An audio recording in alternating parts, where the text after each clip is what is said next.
E aí, galera, beleza? Professor Michel de Biologia aqui mais uma vez para uma aulinha de revisão agora, para a gente poder ter noção legal do que é a variedade de seres vivos que estudamos na biologia, como organizamos essa variedade para facilitar o nosso estudo e como que o vestibular, como que o Enem vai colocar essa ideia para vocês. Então, um conceito que é muito mencionado, que é muito discutido hoje em dia, é o da variedade de seres vivos, a biodiversidade. Quando observamos os diferentes seres que encontramos no planeta, temos a necessidade de organizar esses seres para nosso estudo, porque podemos agora extrair alimentos, extrair medicamentos, entender como esses seres agora trabalham para manter o equilíbrio do ambiente onde nós, seres humanos, estamos inseridos. Então, temos dados sobre a variedade de seres, chamados insetos, seres chamados plantas, seres chamados fungos. Como classificamos esses seres? Como fazemos essa organização é o ponto que iremos revisar hoje. Pois bem, em primeiro lugar, o que é biodiversidade? Biodiversidade se refere à variedade de seres vivos que encontramos na esfera de vida, no planeta. Como nós já falamos, precisamos organizar esses dados para podermos ter agora um estudo eficiente. Ora, existe uma grande variedade de seres, como as famosas bactérias, algumas de vida livre, outras causam doenças.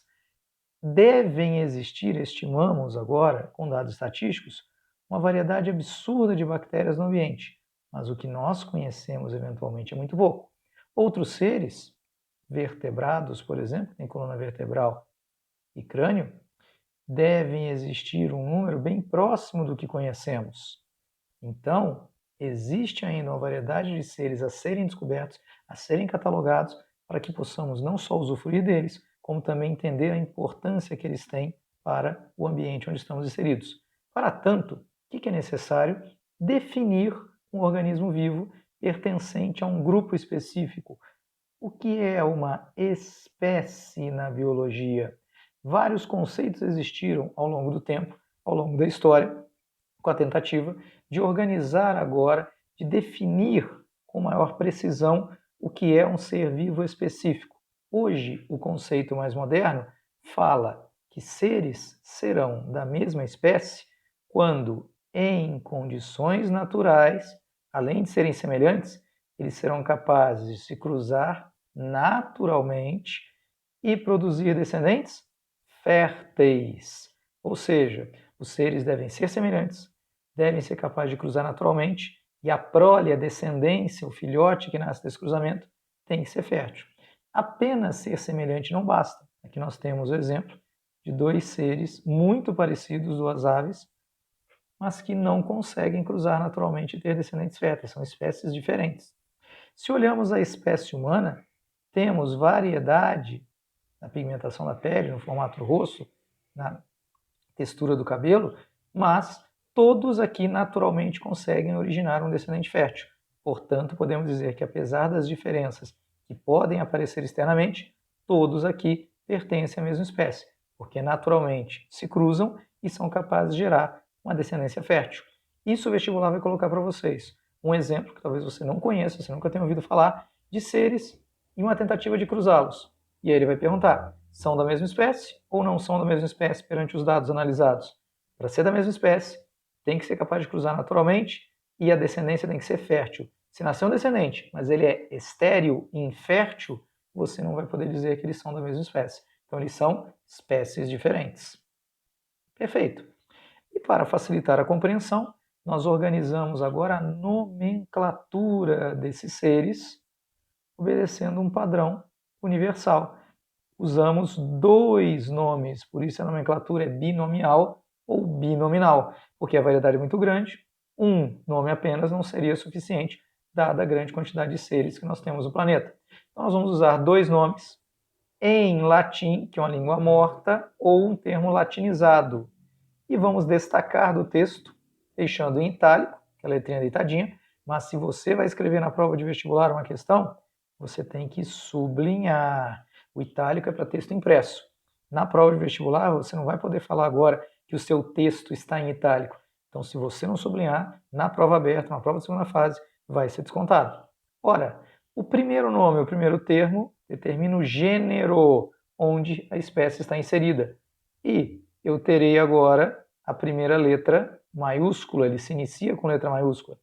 O segundo nome é o determinante da espécie, não é apenas o nome da espécie. Ele é o determinante e totalmente escrito agora em letras minúsculas.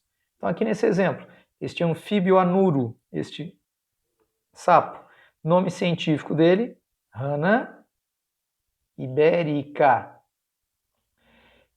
Nós consideramos agora que o primeiro nome é o gênero, então Rana. O segundo nome é o determinante da espécie, não é apenas a espécie. Você nunca pode falar ibérica. Você vai falar gênero Rana, espécie Rana ibérica. Nós podemos ter outras espécies dentro desse gênero, aí vai ter o mesmo primeiro nome. Então tem a Rana ibérica, a Rana mediterrânea. Opa! São espécies diferentes porque o segundo nome permite definir isso, mas o nome completo você tem que falar os dois. Se tiver um terceiro nome em itálico ou sublinhado, tudo minúsculo, os três formam a subespécie ou raça. Se tiver um outro nome agora, mas não está em itálico e tem uma letra maiúscula, é o nome do autor e um ano ao lado indica quando essa espécie foi descrita. Tudo bem? Ora, considerando então, os seres vivos serão organizados de acordo com uma hierarquia em grupos ou táxons, segundo o sistema mais usado nos vestibulares, mais conhecido, não é o mais recente, mas é o mais conhecido, o sistema de 5 reinos de Whittaker. Nós vamos colocar os seres vivos em grandes grupos chamados reinos. Esses reinos serão subdivididos em filos ou divisões. Cada filo será dividido em classes. Cada classe será dividida em ordens. Cada ordem em famílias, cada família em gênero e cada gênero em várias espécies. Nós podemos ter subdivisões e supradivisões. Eu posso ter sub-reino, subfilo, subclasse, subordem, subfamília, subgênero, subespécie. Então o reino é dividido em sub-reino, que vai ser dividido em filo, o filo em subfilo, a classe dividida em subclasse, e assim vai. E podemos ter supradivisões, um superfilo dividido em filos, uma superclasse dividida em classes, uma superordem dividida em ordens, uma superfamília em famílias, e assim vai. A lógica aqui é quanto mais você vai para cima, você tem agora grupos mais genéricos de maior diversidade. Quanto mais você vai para baixo, os grupos são mais específicos, têm maior semelhança entre si. Então aparece muito em vestibular. Quem tem mais semelhança?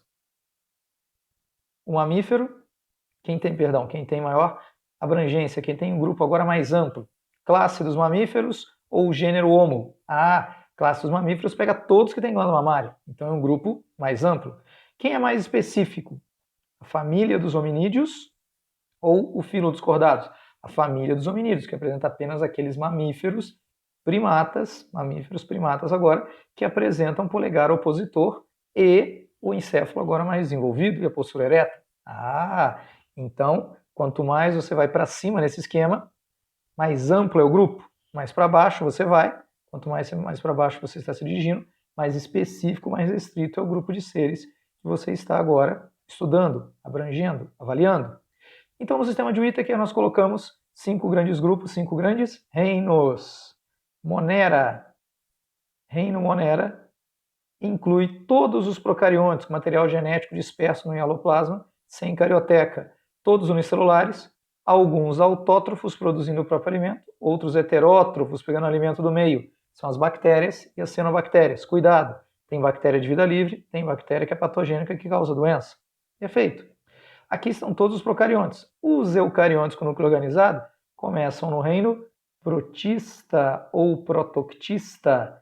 Neste reino, nós temos os primeiros eucariontes, alguns unicelulares, outros pluricelulares, mas sem tecido organizado. Quer dizer que todas as células fazem a mesma coisa, não há divisão de trabalho entre elas.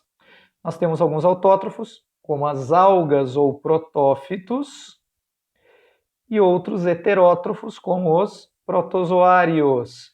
Então aqui nós temos os primeiros eucariontes, alguns unicelulares, como os protozoários, as amebas. Temos algas unicelulares, como algumas algas verdes. Nós temos algas também pluricelulares. Beleza?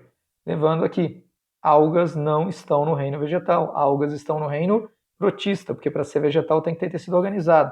E alga, primeiro que tem algumas unicelulares, e as que são pluricelulares não têm tecido, não tem divisão de trabalho entre as células.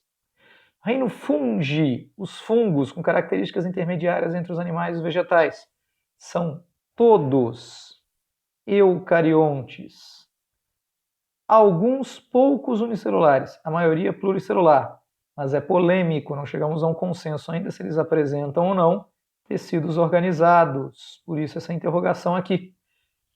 Nós vamos ver que todos são heterótrofos, então cuidado, antigamente fungos eram colocados como vegetais, mas vegetal tem que ser autótrofo, com raríssimas exceções. Fungos não fazem fotossíntese, cogumelos, leveduras, eles são heterótrofos, se alimentam de matéria orgânica encontrada no meio. Eles eliminam enzimas para digerir essa matéria orgânica e absorvem por difusão através de suas membranas plasmáticas.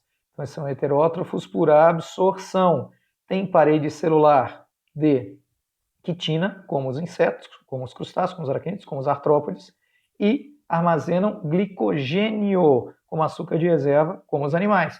Mas tem parede celular como os vegetais, só que a parede não é de celulose. Vegetal tem parede de celulose, aqui eu tenho parede de quitina. Então eles formaram um grupo específico, onde incluímos os cogumelos, as leveduras e as micoses. Nós temos o reino vegetal, ou reino plantae, ou reino metáfita, meta verdadeiro, fitoplantas. Aqui nós temos indivíduos com material genético organizado, eucariontes, todos pluricelulares, com tecidos organizados. Aqui nós teremos epiderme, parênquima, colênquima, esclerênquima. Cuidado, nem todos têm tecidos condutores. As briófitas, que são os musgos, não apresentam vasos condutores de seiva, xilema e floema, mas apresentam outros tecidos, como epiderme, como parênquima. Então são vegetais. As pteridófitas, samambaias, as gimnospermas, pinheiros e angiospermas, plantas frutíferas, aí já apresentam vasos condutores de seiva. Todos aqui autótrofos, fazem fotossíntese e produzem o próprio alimento. Alguns perderam essa característica na evolução, como o cipó-chumbo, mas apesar de não ter mais capacidade de produzir o próprio alimento, ser um holoparasita, ele apresenta parede celular de celulose, ele apresenta outros plastos, ele apresenta grande vacúolo, então ele tem características típicas das células vegetais em suas células componentes, então ele é um membro desse grupo, apesar de ter perdido a capacidade de ser autótrofo em sua evolução, uma exceção à regra. E o reino animal, ou o reino animalia, ou o reino metazoa, inclui eucariontes pluricelulares com tecidos organizados. Nós temos tecido epitelial, tecido conjuntivo, tecido muscular, tecido nervoso nos animais, e com nutrição heterótrofa, pegam alimento do ambiente, matéria orgânica do meio onde se encontra, e ingerem esse alimento para degradá-lo. Então, heterótrofos por ingestão, diferente dos fungos, que são heterótrofos por absorção. Aqui nós temos as esponjas aquáticas, os poríferos, águas vivas e corais, selenterados, planárias, tênias, esquistossomos, os plateumintos, lombrigas, filárias, oxiuros, nemateumintos, anelídeos, como as minhocas, sanguessugas e nereis, moluscos, como polvo, lula, caracóis, ostras, lesmas, artrópodes, como insetos, crustáceos, aracnídeos, quilópodes e diplópodes, equinodermos, como estrelas do mar e ouriço do mar, e os cordados, que apresentam notocorda em um momento da vida, e aqui dentro desse grupo estão os vertebrados, que têm coluna vertebral e crânio. Então, agnatos, peixes, anfíbios, répteis, aves e mamíferos estão dentro do grupo do filo dos cordados. O que não podemos esquecer? A relação evolutiva entre esses seres. Então, o reino Monera estaria aqui, o mais primitivo, com os procariotos. O reino protista, com os primeiros eucariontes, algas e protozoários. E daí derivariam vegetais, animais, e os fungos ficariam como um grupo intermediário, com características de vegetais, sendo sésseis e com parede celular, com características de animais, sendo heterótrofos, apresentando quitina e também glicogênio como açúcar de reserva. Esse sistema de 5 reinos de Whittaker é mais antigo, mas cai bastante em vestibular ainda. Mas o sistema mais moderno, que abrange esse, é o sistema de domínios de Waze. Então, nós teríamos mais uma categoria taxonômica, além de reino, filo, classe, ordem, família, gênero e espécie, nós teríamos o domínio. Então, nós vamos organizar todos os seres vivos em 3 domínios. O domínio bactéria, onde estariam os procariontes clássicos, o reino Monera estaria dentro do domínio bactéria. O domínio Eucária ou Eucariota, onde estariam os eucariontes, aqui estaria o reino protista, o reino vegetal, o reino fúngio, o reino animal. E a novidade é o domínio Arqueia, onde nós também teremos procariontes, mas procariontes que apresentam DNA ribossômico, os genes ribossomais, e consequentemente RNA ribossômico, com sequências parecidas com as dos eucariontes, que encontramos em eucariotos. Então eles não podem ser inseridos como bactérias, no domínio bactéria, porque eles já têm DNA ribossômico, RNA ribossômico, ribossomos diferenciados, mais próximos aos eucariontes, então seria um grupo intermediário. Nós vamos incluir aqui as bactérias que vivem em condições extremas no ambiente, como próximo a vulcões no fundo do mar, ou em lagos de sal na Califórnia, ou no Mar Morto, vivem em condições inóspitas, em condições extremas, de temperatura elevada, de pressão intensa, de salinidade. Esses procariontes extremófilos seriam colocados agora no domínio Arqueia. E, de novo, a questão da relação evolutiva. Os eucariontes no domínio eucariota incluem protistas, fungos, vegetais e animais. O domínio bactéria inclui o reino Monera, bactérias e cianobactérias clássicas, bactérias patogênicas, causadoras de doenças estão aqui. As bactérias decompositoras, as bactérias fixadoras de nitrogênio, todas estão aqui.